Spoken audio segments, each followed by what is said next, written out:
Hello guys, welcome back to my YouTube channel. आज मैं discuss करने वाला हूँ फॉरेस्टर एग्ज़ाम के हिसाब से कुछ इंपॉर्टेंट बुक्स जो आपको फॉलो करनी चाहिए। अगर आप इसे फॉलो करते हैं तो डेफिनेटली आप इस एग्ज़ाम को क्रैक कर पाएंगे।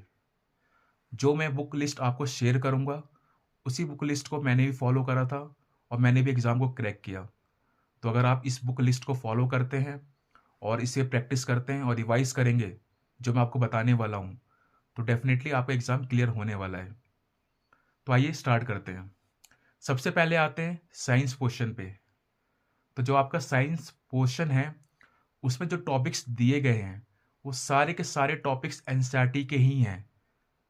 मैं आपको फिर रिमेंबर करवा रहा हूँ, जो भी टॉपिक्स आपके साइंस में दिए गए हैं वो सारे के सारे टॉपिक्स एनसीईआरटी के ही हैं। आप एक बार सिलेबस को चेक कीजिए, उसमें जितने भी टॉपिक्स दे रखे हैं वो आपको सारे टॉपिक्स कहाँ मिलेंगे? एनसीईआरटी बुक्स में मिलेंगे। और कौन सी क्लास के NCERT? Class 9th and 10th की एनसीईआरटी में ही मिलेंगे। तो आपको कौन सी बुक फॉलो करनी है? NCERT of class 9th and 10th। तो अगर आप एनसीईआरटी क्लास 9th और 10th की पढ़ेंगे तो जितने भी टॉपिक सिलेबस में दे रखे हैं साइंस के वो सारे कवर हो जाएंगे। तो सबसे पहले आपको एनसीईआरटी बुक लेनी है 9th और 10th की, उसे चैप्टर बाय चैप्टर रीड करना है। जब आप चैप्टर बाय चैप्टर को रीड करेंगे तो जो इन बिटवीन क्वेश्चंस आते हैं या फिर जो चैप्टर के बीचों बीच से क्वेश्चंस फ्रेम होंगे आप उसे ईजिली अटेम्प्ट कर पाएंगे। तो सबसे मेन क्या है? एनसीईआरटी को फॉलो करना। अब कुछ लोग ये कहेंगे कि जो एनसीईआरटी बुक है वो इनफ नहीं है। मैं ये कह सकता हूँ और मैं गारंटी दे रहा हूँ कि जो आप एनसीईआरटी पढ़ेंगे उसी से ही आपके कंसेप्ट बनेंगे। तो आपको कंसेप्ट बनाने के लिए एनसीईआरटी पढ़नी ही पड़ेगी। आप सीधे प्रैक्टिस बुक पे आ जाएंगे और सीधे हायर लेवल के क्वेश्चंस करने स्टार्ट कर देंगे तो जो आपका बेस है वो कभी नहीं बन पाएगा। जो क्वेश्चंस आते हैं वो बेसिक क्वेश्चंस भी आते हैं एग्जाम में। ऐसा नहीं है कि सारे के सारे हाई लेवल के क्वेश्चंस आएंगे। जो बेसिक क्वेश्चंस आएंगे अगर आप उसे अटेम्प्ट कर लेंगे तो डेफिनेटली आप कट ऑफ के बहुत ही करीब पहुंच जाएंगे। मैं फिर से एक बार रिमाइंडर दे रहा हूँ कि एनसीईआरटी को अंडर एस्टिमेट बिल्कुल मत करना। एनसीईआरटी को पढ़ोगे तो डेफिनेटली आप कट ऑफ के करीब जरूर पहुंचोगे। ये मैं अपनी गारंटी और अपना जो एग्जामिनेशन क्लियर किया है उसके व्यू पॉइंट के हिसाब से आपको बता रहा हूँ। तो आप एनसीईआरटी को जरूर पढ़ना, ठीक है। अब क्या आता है कि जो एनसीईआरटी के इन टेक्स्ट क्वेश्चंस होते हैं और जो चैप्टर के लास्ट में क्वेश्चंस दिए गए हैं उसे भी आप जरूर प्रैक्टिस करें। क्योंकि कभी कभी क्या होता है, कुछ क्वेश्चंस वहीं से फ्रेम हो जाते हैं और कुछ क्वेश्चन जो लास्ट के ऑब्जेक्टिव क्वेश्चन दिए गए होते हैं एनसीईआरटी के लास्ट में, चैप्टर के लास्ट में देते हैं अक्सर। तो अगर उन क्वेश्चंस को आप प्रैक्टिस करते हैं तो आपका जो कट ऑफ क्लियर करने का चांसेस है वो और भी बढ़ जाता है। तो एनसीईआरटी आपको बिल्कुल छूनी है, सही से पढ़नी है, रिवाइज करना है। कम से कम आप 2 बार उसकी रीडिंग लगाइए और उसे ध्यान से पढ़िए, ठीक है। अब आते हैं कि आपने एनसीईआरटी को पढ़ लिया है, वहां से आपने कंसेप्ट को गेन कर लिया है। अब कुछ प्रैक्टिस करने के लिए मैं आपको बुक्स बता रहा हूँ। जो मैंने बुक फॉलो करी थी प्रैक्टिस के लिए वो क्या थी? NCERT exemplar. अब एनसीईआरटी एग्जाम्पलर बुक है, उसमें जितने भी क्वेश्चंस दे रखे हैं वो काफ़ी अच्छे लेवल के क्वेश्चंस हैं। चाहे उसमें 15 से 20 ही क्वेश्चंस क्यों ना हो, लेकिन वो सारे के सारे क्वेश्चंस क्या हैं? बहुत ही अच्छे लेवल के क्वेश्चंस हैं। तो आप इसे प्रैक्टिस जरूर करनी है। अब क्या होता है, अगर आप क्वेश्चन को क्रैम कर रहे हैं, रटने की कोशिश कर रहे हैं, तो वो जो 15 से 20 क्वेश्चंस दे रखे हैं वो भी आपके लिए बहुत ही कम पड़ेंगे। तो आपको क्या करना है, वो 15 से 20 क्वेश्चंस को समझना है कि वो कहने क्या चाहते हैं। अगर उन 15 से 20 क्वेश्चंस को आप समझ पाएंगे तो आपको ऐसा नहीं है कि आपको 100-200 क्वेश्चन लगाने की जरूरत है। आपको समझना है कि उस क्वेश्चंस में क्या पूछा है, क्या कह रहा है, किस कंसेप्ट की बात हो रही है उसमें। तो उन कंसेप्ट को, क्वेश्चंस को आपको समझना है, उन क्वेश्चंस को बारीकी से समझना है। तो आप जितने भी क्वेश्चंस करेंगे प्रैक्टिस, वो सारे क्वेश्चन आपके आसानी से हो जाएंगे। तो सबसे मेन बुक क्या है? NCERT exemplar. तो जो एनसीईआरटी एग्जाम्पलर बुक है वो सबसे बेस्ट बुक है प्रैक्टिस के लिए। इसके बाद भी आपको लगता है कि आपको जो क्वेश्चंस हैं प्रैक्टिस के लिए वो कम पड़ रहे हैं, तो मैं आपको एक और बुक सजेस्ट करना चाहूँगा। उसका नाम क्या है? एस चांद बुक। एस चांद बुक 9th और 10th दोनों के लिए आती है। वो भी सब्जेक्ट वाइज आती है, फिजिक्स, केमिस्ट्री, बायोलॉजी की। तो आप उसे भी खरीद सकते हैं और उससे भी क्वेश्चंस प्रैक्टिस कर सकते हैं। अब आते हैं आपके मैथ्स के क्वेश्चन पे। तो जो मैथ्स का क्वेश्चन है वो सारा का सारा एनसीईआरटी से ही उठाया गया है। तो अगर आप एनसीईआरटी को फॉलो करेंगे तो सारा का सारा जो मैथ्स का टॉपिक है वो आपका कवर हो जाएगा। तो वहाँ से सारे के सारे कंसेप्ट क्लियर हो जाएंगे। फिर आते हैं आप प्रैक्टिस कहाँ से करेंगे। तो प्रैक्टिस के लिए मैं आपको दो ऑप्शन देना चाहूँगा। 9th और 10th के लिए एक आर डी शर्मा और आर एस अग्रवाल बुक करके आती है। उसमें काफ़ी सारे ऑब्जेक्टिव क्वेश्चंस दिए गए होते हैं। तो अगर आप उन क्वेश्चंस को आप प्रैक्टिस करेंगे तो डेफिनेटली आपका जो मैथ्स का पोर्शन है वो कवर हो जाएगा। ठीक है। नेक्स्ट है आपका एग्रीकल्चर और फॉरेस्ट्री का। एग्रीकल्चर और फॉरेस्ट्री के लिए आपको मैंने अपने टेलीग्राम चैनल पर कुछ नोट्स प्रोवाइड किए हैं। उन नोट्स को आप डाउनलोड कर लें और उसे धीरे धीरे लाइन बाय लाइन पढ़ना स्टार्ट कर दें। जब आप लाइन बाय लाइन पढ़ेंगे तो कुछ चीज़ें आपको वहाँ पे ही याद हो जाएंगी। बाकी कुछ क्वेश्चन जब उसके आएंगे एग्ज़ाम में तो वहाँ पे आप ऑप्शंस को देखकर उसे ईजिली आइडेंटिफाई कर सकते हैं। तो एग्रीकल्चर फॉरेस्ट्री पे ज़्यादा टेंशन लेने की ज़रूरत नहीं है।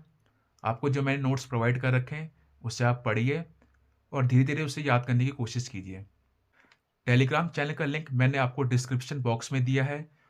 उसे वहाँ पे जाके ज्वाइन कीजिए और वहाँ से नोट्स डाउनलोड करके उसे पढ़ना स्टार्ट कर दीजिए। अभी भी काफ़ी लोगों को डाउट आ रहा होगा कि जो 11th और 12th की क्लास की जो बुक्स हैं एनसीईआरटी की, क्या उसे भी पढ़ना चाहिए या फिर नहीं पढ़ना चाहिए। जो आपका लास्ट एग्ज़ाम हुआ था 2023 का, जिससे मैंने क्वालिफाई किया था, उसमें मेरी रैंक 4 थी। तो जो उसमें आप देखेंगे बायो का क्वेश्चन, कुछ क्वेश्चंस में बायो के बाहर से आए हुए थे। अब जो बाहर से क्वेश्चंस आते हैं उसका हमें बिल्कुल भी अंदाज़ा नहीं होता है। वो आउट ऑफ सिलेबस ज़रूर होते हैं, लेकिन ऐसा नहीं है कि आपको उससे घबराना है। अगर आपने सही से तैयारी करी है तो जो सिलेबस से क्वेश्चंस आए हैं उन्हीं क्वेश्चंस को अटेम्प्ट करके आप इजीली कट ऑफ क्वालिफाई कर सकते हैं। उसमें 10 से 15 क्वेश्चन बायो के एग्जैक्टली बाहर से आए थे। तो आप देखना जो टॉप 5 के बच्चे हैं उनके नंबर देखना। तो मैक्सिमम जो नंबर गए हैं आई थिंक 85 गए हैं उसमें। ठीक है। इसका मतलब उस बंदे ने भी 15 क्वेश्चंस अटेम्प्ट नहीं किए हैं। तो ऐसा नहीं है कि आपको वहाँ पे जो क्वेश्चंस आ रहे हैं उसको पूरे के पूरे ही अटेम्प्ट करने हैं। जो आपके सिलेबस से आए हैं, अगर उन क्वेश्चंस को आप एफिशिएंसी से अटेम्प्ट कर पाते हैं तो इजीली कट ऑफ क्वालिफाई होगी। अब मेरे खुद के 80.75 नंबर आए थे उसमें, तो मैंने जो क्वेश्चंस बाहर के आए थे उनको भी स्किप किया वहाँ पर। तो अगर मैं सोचता कि अगर वो बाहर से क्वेश्चंस आए हैं मुझे अटेम्प्ट करने ही करने हैं, तो मैं उन्हें अटेम्प्ट करता, गलत जाते क्वेश्चंस वो, और मेरे जो नेगेटिव मार्किंग के बाद जो नंबर आते वो और भी कम आते और शायद मैं उस एग्ज़ाम को क्वालिफाई भी नहीं कर पाता। क्योंकि आउट ऑफ सिलेबस का जो पोर्शन है वो कहाँ से आएगा, आएगा भी नहीं आएगा, उसके बारे में कोई नहीं बता सकता। पिछली बार जो आउट ऑफ सिलेबस का क्वेश्चन था वो बायो से आया हुआ था। ठीक है। तो इस बार हो सकता है कि केमिस्ट्री से आ जाए, फिजिक्स से आ जाए, या आ भी नहीं सकता। तो जब क्लैरिटी ही नहीं है कि वो क्वेश्चंस कहाँ से आने वाले हैं तो आप उसी चीज़ की तैयारी कैसे कर सकते हो। आप समझ रहे हैं मैं क्या कहना चाहता हूँ। तो आपको ध्यान रखना है कि जो आउट ऑफ पोर्शन का सिलेबस है उससे ज़्यादा एग्जाम पे इफेक्ट नहीं पड़ता। इस चीज़ का एग्जाम पे इफेक्ट नहीं पड़ता उतना, तो आप उसके लिए टाइम क्यों दें। और आपको पता है कि आप 2 महीने से कम एग्जाम में बचे हैं। ठीक है। तो आपको अपने जो सिलेबस है उस पर फोकस करना है, ना कि उन टॉपिक्स पे जो कि एग्जाम में आने वाले हैं या नहीं, इसका हमें पता ही नहीं है। अगर मान लो आप लोगों ने 11th और 12th को पढ़ना स्टार्ट कर दिया, तो क्या आप सोच रहे हैं कि 11th और 12th को 2 महीने में कवर कर लेंगे। इतना डीप है, इतना वास्ट सिलेबस है 11th 12th का। अगर आप उससे पढ़ने बैठ जाए ना भी, तो मैं कह रहा हूँ आपसे 6 महीने में भी कवर नहीं होगा। 4-5 क्वेश्चन जो बाहर से आ रहे हैं उसको अटेम्प्ट करने के लिए आप जो सिलेबस का 85 से 90% जो क्वेश्चंस आएंगे, क्या उसको आप छोड़ देंगे। आई थिंक ये बिल्कुल बेवकूफ़ी वाला काम है। तो आपको क्या करना है, जो सिलेबस का क्वेश्चन है उससे पहले अटेम्प्ट करना है। ठीक है। उस पर ज़्यादा फोकस करना है, ना कि वो 510 क्वेश्चन बाहर से आने वाले हैं। ठीक है। होप मेरी बात को आप समझ रहे हो।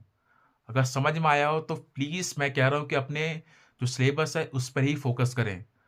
अगर आप उससे फोकस करेंगे तो डेफिनेटली आपका सिलेक्शन होगा ही होगा। ऐसा नहीं है कि मैं किसी भी क्रेडिबिलिटी के बिना कह रहा हूँ। मैंने एग्ज़ाम क्वालिफाई किया है, इससे भी पहले मैंने बहुत सारे एग्ज़ाम्स क्वालिफाई किए हैं। उसी बेसिस में मैं कह रहा हूँ कि जो आपका सिलेबस का पोर्शन है उसे पहले कवर ज़रूर करें। सिलेबस आपने कवर कर लिया है, आपने प्रैक्टिस बहुत कर ली है, तो आप, अगर आपके पास टाइम बचता है तो आप जो करना है वो करिए, लेकिन सबसे पहले आप सिलेबस कंप्लीट करिए, उसे 3 से 4 बार रिवाइज करिए, डिफरेंट क्वेश्चंस लगाइए, मॉक टेस्ट दीजिए। जब आपको लगे कि मैंने बहुत ही इनफ कर लिया है, तो आप खाली टाइम पे एक्स्ट्रा जितना ही पढ़ना है उसे पढ़ सकते हैं। वीडियो काफ़ी लंबी हो रही है, इसीलिए मैं चाहता हूँ आप लोग अपनी पढ़ाई पे ध्यान दीजिए, एग्ज़ाम क्वालिफाई कीजिए और इस जॉब को ज़रूर ज्वाइन करें। ठीक है? क्वेश्चंस प्रैक्टिस करने के लिए आप मेरे टेलीग्राम चैनल को ज्वाइन कीजिए। वहाँ पे डेली रात को 8 बजे क्विज होती है। आप वहाँ पे आकर क्वेश्चंस को अटेम्प्ट कर सकते हैं और चेक कर सकते हैं कि आपकी परफॉर्मेंस क्या आ रही है। वहाँ पर काफ़ी कैंडिडेट्स हैं जो कि काफ़ी अच्छा परफॉर्म कर रहे हैं। अगर आप उनके बीच में आके परफॉर्म करते हैं तो डेफिनेटली आप देख सकते हैं कि आपका पढ़ाई का लेवल कितना है। तो टेलीग्राम चैनल का मैंने लिंक डिस्क्रिप्शन बॉक्स में दिया है, वहाँ से आप उसे ज्वाइन कीजिए और क्वेश्चंस को ज़रूर प्रैक्टिस करें। इस वीडियो को शेयर और सब्सक्राइब जरूर करें। Thank you guys for watching this video.